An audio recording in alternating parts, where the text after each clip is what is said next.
Anyway mga kabarya, sa video natin ito pag-uusapan natin ang catalyst na patungkol sa ating Bitcoin na leaders of all cryptocurrency and altcoins, at aalamin din natin ang tungkol sa Bitcoin halving at ang paliwanag na napapaloob sa kanyang stock to flow model chart. Okay? Saka dito pala guys, sa ating Kabarya Avenue PH YouTube channel, sinishare natin yung ating experience at dinodocument yung ating pag-aaral sa mga nakita nating pangmasang Pinoy investment at potential digital assets in investment na pwede tayong kumita, kagaya ng stock market, Pag-ibig MP2 Savings and Investment Program, GCash investment, cryptocurrencies and altcoins gaya ng Bitcoin, Cardano, Dogecoin, Binance, Litecoin, Chainlink and Ethereum, at iba pang pangmasang Pinoy investment. Kaya guys, kung trip at korsonada mo ng ganitong mga content, pwede mo ring pindutin yung red subscribe button dyan sa baba para ma-update ka pa ng ating mga latest na ina-upload na video tungkol sa ating pag-aaral ng mga pangmasang Pinoy investment at potential digital assets in investment naman. Alright, bago natin umpisahan guys, huwag nyo palang kalimutang basahin yung disclaimer na nasa screen ng ating video. At i-discuss din natin ang ating Bitcoin halving chart o kilala bilang sa tawag na Bitcoin stock to flow model chart. Ito ay nangyayari naman o nagaganap every 4 years naman ang ating Bitcoin. At itong unang Bitcoin halving natin, nangyari ito noong year 2012. Kasi ang ating Bitcoin nagsimula ito since year 2009 naman guys, no? Kaya ang first halving noong year 2012, ang pangalawang halving itong year 2016, pangatlong halving last year, no? Itong year 2020. At ang kasunod na Bitcoin halving sa year 2024 na, no? At ang panglimang Bitcoin halving year 2028 na. At ang pang-anim na Bitcoin halving mangyayari na sa year 2032. Kaya long term ang tingin dito sa ating Bitcoin halving naman guys, no? Itong ating Bitcoin halving chart trajectory, makikita ninyo na halos nasunod ito dito sa unang pattern natin, no? Na nangyari na magmula nung year 2012 at saka hanggang year 2020. Mapapansin niyo guys, nung unang nagkaroon ng all-time high ang ating Bitcoin, pumalo dito sa area na ito guys, no? Nung na-meet natin yung $1,000. At ang pinaka-latest dati noong itong year na ito na guys, no? Itong top na ito nung nag $10,000 ang presyo ng ating Bitcoin. At noong ngayong year 2020 nga, bumalik yung Bitcoin halving natin, no? Kaya napansin ninyo na last year halos pumalo na ng $20,000 yung ating Bitcoin. At this year nga, kung nasaksihan ninyo ang ating Bitcoin, halos pumalo din ito ng nasa area ng $60,000. Kasi kung ipa-plot natin itong ating stock to flow model chart, kung dito natin ipa-plot guys sa year 2021, halos mamimit nga niya yung $60,000. Pero nagkaroon ito ng correction. Pero kung tama itong trajectory ng ating stock to flow model chart, halos dapat mamit natin yung $100,000 na price action ng ating BTC by the end of the year naman ito. Kasi kung titingnan ninyo yung ating chart at ipa-plot natin, almost tatama na dito sa $100,000. Kung hindi niya mahit ngayong year ito, probably by next year mahihit na natin itong $1,000 area na price action ng ating BTC base dito sa ating stock to flow model chart naman, no? At after nitong yung kasunod na Bitcoin halving na natin itong year 2024, kung ipa-plot natin guys, almost tatama na ito sa $200,000 $200,000 na yung area, no? At pagpasok nitong area siguro, kung hahatiin natin to, yung year 2024 hanggang year 2028, the year 2026 ito guys, no? Halos tatama na tayo dito sa area ng $1 million ang price value na ng ating BTC kung masusunod itong trajectory naman ng ating stock to flow model chart. Kaya kung titingnan ninyo, ang tingin dapat natin talaga dito sa ating BTC na bilang leaders of all cryptocurrency at stored value na merong scarcity, kasi nga nauubos na yung supply nito dahil meron itong limit na 21 million BTC lang yung nandito sa system ng ating BTC o Bitcoin.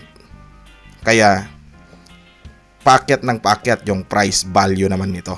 Kaya kung titingnan ninyo itong stock to flow model chart natin guys, long term yung tingin naman dito para sa kanyang price action. Okay? Something that may seem silly, like Ethereum, like Dogecoin. I think Ethereum also, the three things I own outside of SpaceX and Tesla, and obviously it's a Neuralink and Boring company, but of any significance are Bitcoin by far, and then some Ethereum and some Doge. So if the price of Bitcoin goes down, I lose money. I'm not sort of I might pump, but I don't dump. It's not a case of I definitely do not believe in getting the price high and selling or anything like that. And I would like to see Bitcoin succeed. I think there's some merit to. This is not a slam on Bitcoin. There's some merit to considering something that has higher max transaction rates and lower transaction cost, and kind of seeing how far you could take a single layer network where the exchanges act as a de facto second layer. I think you can probably take that further than people realize, and as bandwidth increases over time, latency decreases. SpaceX's Starlink is actually playing a role in this. Senator, thanks for talking to Reason. It's my pleasure, Nick. What's your main interest in crypto? I mean, you're in the Senate and in Congress more broadly. You're like a leading light on this type of stuff. What do you see as the value of this new technology, especially as it intersects with a kind of fiat currency system that has really gone off the rails? I had been my state's treasurer in Wyoming. So I think that suffices. I understand why you're interested in crypto. Yeah, I was always looking for a store of value. Mm-hmm. And I see Bitcoin specifically as a great store of value. Only 21 million will ever be developed. And so we know that scarcity will protect its value going into the future, unlike the US dollar that we're printing more of every single day. Oh, yeah. I mean, by the end of this interview, there'll be millions more in circulation, right? But I mean, I would think you're in the US Senate. Is Bitcoin, or is crypto more broadly, is that a competitor to, the US dollar? It's not a competitor, but it is an alternative saving instrument for people who, like me, who are concerned that the US dollar saved will be worth far less than when it's deposited in savings. So to me, I see it as an opportunity to save for my future in something that will grow in value, not fall in value. Do you own Bitcoin or I other do. crypto? Yeah, I do. Okay. Are you cashing out, or are you? Oh no, you're long on Bitcoin? I'm what they call a hodler. Okay. I'm long. I'm in it for the distance. You are a hodler. Elon, what's influenced your views on Bitcoin? Well, I've thought about money for quite a while, obviously since the PayPal days. And then the companies that preceded that, X.com, which I created, and Confinity, which Peter Thiel, Max Levchin, Luke Howry, and others created. When we combined the companies and made PayPal. So I've been thinking about money for a long time. And really, it's best to think of money as an information system, primarily an information system for labor allocation. And for practical purposes, it exists in a series of heterogeneous databases, like very different databases in bank mainframes around the world. It moves quite slowly in reality. It may seem to move fast sometimes, and it does with PayPal, which is real time. But the vast majority of the systems out there are batch processing. So the actual reconciliation may take 1 to 5 business days, sometimes longer. And you have the ACH system, which is ancient and still in operation, which is allows transfers effectively like a check would be an ACH transfer, but it's not secure.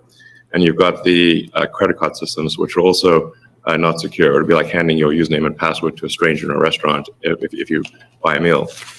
So there's definitely an opportunity for something that is better from an information theory standpoint. So and there you can think of it like data on a network. I think is the way to view it. What has the most throughput? What has the least error? What drops the fewest packets? Fraud, for example, being a source of error. And government interference in currencies being a source of error. But it's fundamentally an information system. So I think it makes sense to support something that improves the quality of information with which we conduct the economy. And Bitcoin is a candidate for that. It does, I think, some things well, and it's obviously it's evolving, and there are additional things like Lightning being done on top of Bitcoin. But Bitcoin per se is mostly solving for scarcity, or rather solving for essentially having no throat to choke, decentralized. So there's no one who can be coerced in any way to empty their Bitcoin account. Well, I guess they could technically, but on an individual basis, but the system as a whole cannot. And it has an open ledger, which is also quite good.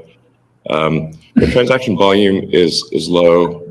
Transaction cost is high, and usability for the average person is not yet very good. But it has a lot of potential, and I should say that I'm not, and I apologize for taking a long time, but there certainly is a lot to say. In general, I'm a supporter of Bitcoin and the idea of cryptocurrency in general. But as I've said publicly, we do need to watch out for crypto taking, especially Bitcoin, using proof of work to maybe use energy that's maybe a bit too much and not necessarily good for the environment. So, but on balance, I support Bitcoin, and I'm not an investor. The only publicly traded stock I own is Tesla, and the only significant thing I own outside Tesla is my SpaceX stock that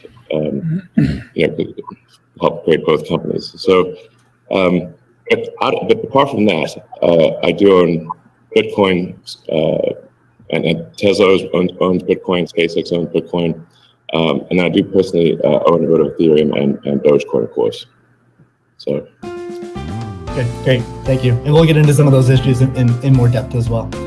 Alright, at yan ang ating naging Bitcoin halving explanation at stock to flow model chart. Ngayon ay July 31, 2021. Magkita ulit tayo sa kasunod nating video. Once again, have a happy weekend Saturday and God bless. Hanggang sa muli.